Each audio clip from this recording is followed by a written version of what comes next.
Hello student. Today we will discuss about class 10 वैद्युत chapter को हम लोग पढ़ने जा रहे हैं। वैद्युत में सबसे पहले हम लोग पढ़े थे आवेश। आवेश क्या होता है? आवेश को किससे प्रेजेंट करते हैं? Q से। Q equal to N E. N बराबर क्या है? एन बराबर इलेक्ट्रॉनों की संख्या। ई से इलेक्ट्रॉन, इलेक्ट्रॉन का मान 1.6 माइनस 19। एक और फार्मूला है Q इक्वल टू IT।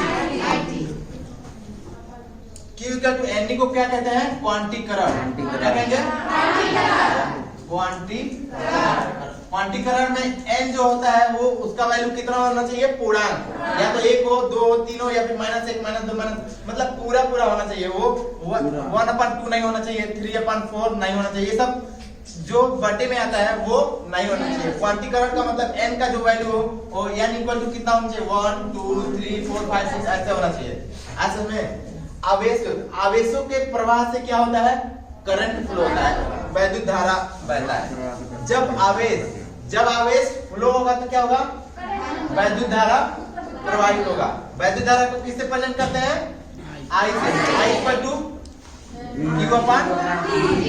वैद्युत धारा का मात्रक बोलो एम्पियर। एम्पियर को किससे प्रेजेंट करते हैं? कैपिटल A से। ठीक है, अब इसका डिफिनेशन परिभाषा देना है तो आवेशों के प्रवाह के दर को वैद्युत धारा, आवेशों के प्रवाह के दर वैद्युत धारा हो जाएगा।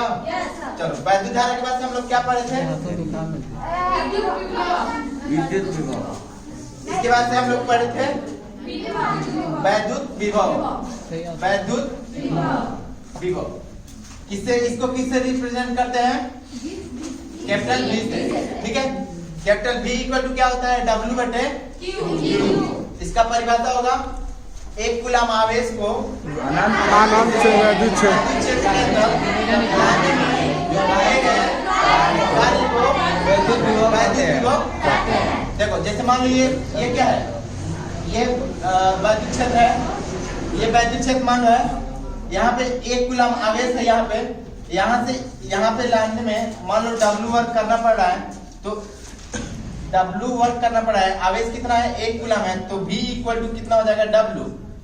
तो यहाँ से हम लोग इसका परिभाषा देंगे 1 कूलम आवेश को अनंत से, अनंत मतलब यहाँ से अगर लेके आ रहे हैं तो यहाँ से इस बिंदु पे लेके आ रहे हैं, तो अनंत से वैद्युत क्षेत्र के अंदर एक कूलम आवेश को अनंत से वैद्युत क्षेत्र के अंदर लाने में किए गए कार्य को वैद्युत विभव। इसका मात्रक बोलो इसका मात्रक वोल्ट। इसका मात्रक क्या होता है? वोल्ट होता है। इसका मात्रक क्या होता है? वोल्ट। एक और इसका मात्रक है क्या? अरे यहाँ से W का मात्रक क्या हो जाएगा? जूल। और यहाँ आवेश का मात्रक वोल्ट। तो इसका एक और मात्रक क्या हो जाएगा? जूल प्रति कूलम। जूल प्रति वैद्युत आवेश के कितने मात्रक? एक जूल प्रति कूलम और एक वोल्ट। चलो, इसके बाद से हम लोग पढ़े थे विभवांतर। क्या पढ़े थे? विभवांतर को डेल V से रिप्रेजेंट करेंगे। उसका भी फार्मूला वही होता है W/U। विभवांतर में क्या होता है कि किसी बिंदु A से बिंदु B तक को 1 कूलम आवेश को बिंदु A से B तक लाने में किए गए कार्य को विभवांतर कहते हैं। यहाँ से 1 कूलम आवेश है, A बिंदु से यहाँ तक B तक लेके आए, तो A से B तक लाने में किए गए कार्य को विभवांतर कहते हैं।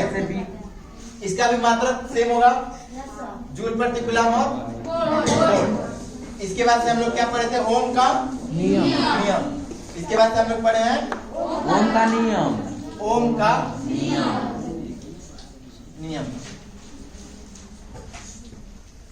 ओम के नियम में जो किसी परिपथ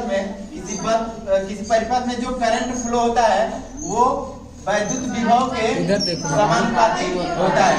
ओम के नियम में अगर किसी परिपथ में करंट फ्लो हो रहा है तो वो करंट जो वो धारा वैद्युत धारा जो है वो उसमें लगने वाले विभव के समानुपाती होता है।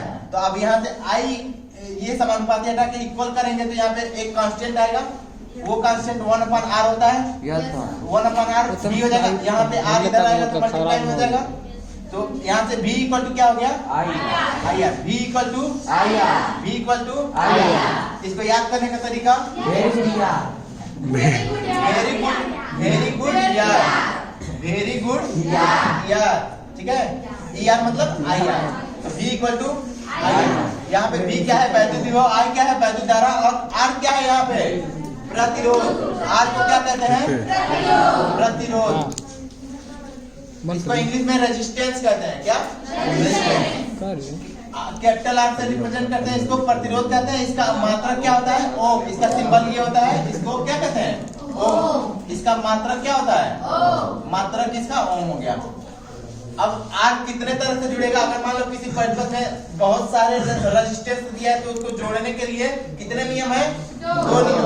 पहला नियम क्या कहता है पहला नियम श्रेणी क्रम संयोजन, पहला नियम है श्रेणी क्रम संयोजन। पहला नियम क्या है सबसे पहले प्रतिरोधों का हम लोग क्या पढ़ेंगे संयोजन, प्रतिरोधों का संयोजन।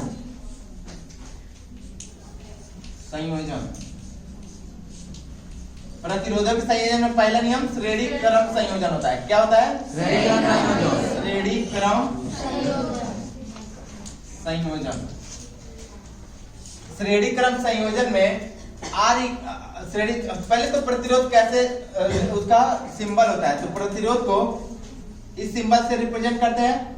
अगर मान लो कोई परिपथ है उसमें प्रतिरोध 1 R1 हो गया, ये R2 हो गया, ये R3 हो गया, ये R4 हो गया, तो ये R1 R2 R3 R4। तो अगर ये बताओ तुम लोग कैसे हम पता करेंगे कि ये श्रेणी क्रम में है। इसमें क्या करेंगे एक करंट पास कराएंगे, अगर ये करंट सभी में जा रहा है बराबर से तो ये किस में हो जाएगा श्रेणी क्रम। ये करंट यहाँ R1 में भी जाएगा R2 में भी नहीं, तो इससे पता चलता है कि ये कौन किस में जा रहा है श्रेणी क्रम। तो श्रेणी क्रम संयोजन में R इक्वल टू क्या हो जाएगा R1 plus R2 plus R3 plus R3 हो जाएगा, R1 plus R2 plus R3। एक और है ना R4, जितना रहेगा उसको जोड़ लेंगे। इसके बाद से हम लोग क्या पढ़े थे समांतर क्रम संयोजन। इसके बाद से हम लोग पढ़े हैं समांतर क्रम संयोजन। समांतर क्रम में जैसे मान लो ये रेजिस्टेंस हो गया R1, ये हो गया R2, ये हो गया R3, तो यहाँ से एक बैटरी लगा देंगे।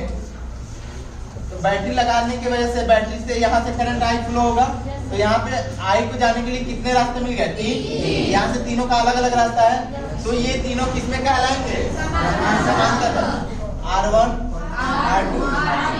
समांतर क्रम संयोजन में क्या होता है 1/r इक्वल टू कितने 3 है ना 1/r1 plus 1/r3। 1/r equal to 1/r1 plus 1/r2 plus 1/r3। ये होता है श्रेणी समांतर क्रम संयोजन। अब इसके बाद से इस पे एक क्वेश्चन लगाना था, ठीक है। इस पे क्वेश्चन लगा के लाए और दिए थे। चलो अब हम लोग अवतार से क्वेश्चन सॉल्व करवाएंगे इसका, ठीक है। अवतार दे दो, अब बंद कर दो।